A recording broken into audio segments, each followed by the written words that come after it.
Ahoj, ja som Milan a v dnešnom videu sa pozrieme na vlastnosti písma v CSS a rôzne spôsoby zápisu farieb. Ukážeme si, ako nastaviť veľkosť, štýl, hrúbku a ďalšie vlastnosti textu, ako aj spôsoby zadávania farieb pomocou názvov RGB, hex a HSL. Toto video vzniklo ako učebná pomôcka pre strednú priemyselnú školu dopravnú v Trnave.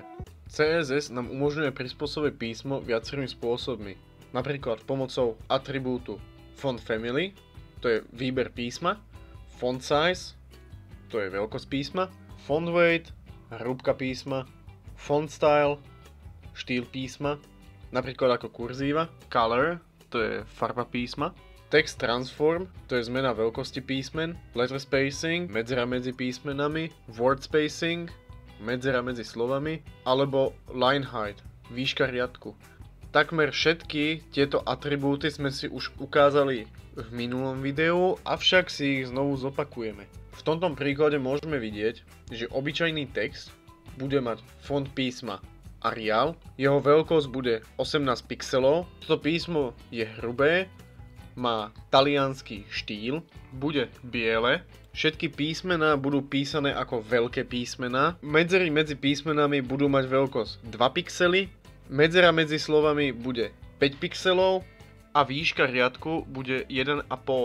Tuto máte ukážku, ako to vyzerá na webovej stránke. Vo font family môžeme nastaviť viacero písmen, pričom prehliadač použije prvé dostupné. Tuto môžete vidieť príklad.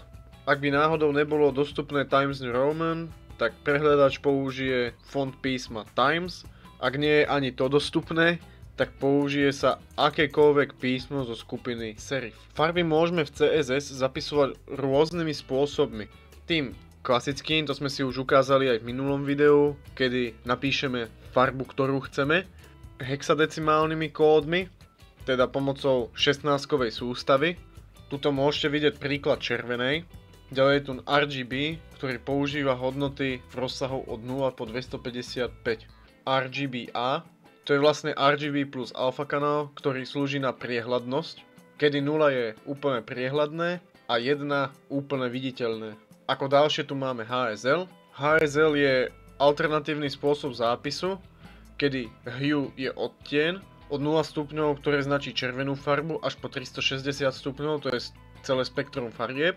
Saturation alebo sítosť je od 0%, to je šedá, až po 100%, to je plná farba.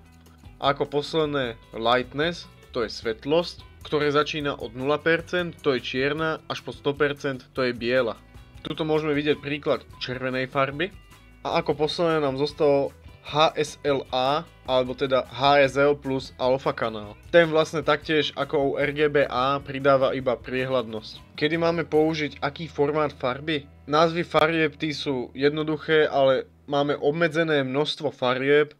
Hexadecimálny formát, to je najpoužívanejší formát vhodný pre webdesign. RGB alebo RGBA sú lepšie alternatívy pre dynamické úpravy farieb, napríklad v JavaScripte. HSL alebo HSLA majú ľahšie nastavovanie odtienov a svetlosti. Ak by som to mal celé zhrnúť, tak v dnešnom videu sme sa naučili, ako formátovať písmo CSS, ako zapisovať farby rôznymi spôsobmi a ako nastaviť ich priehľadnosť. Ak sa ti toto video páčilo, nezabudni dať like a odber. Vidíme sa aj na budúce. Čaute.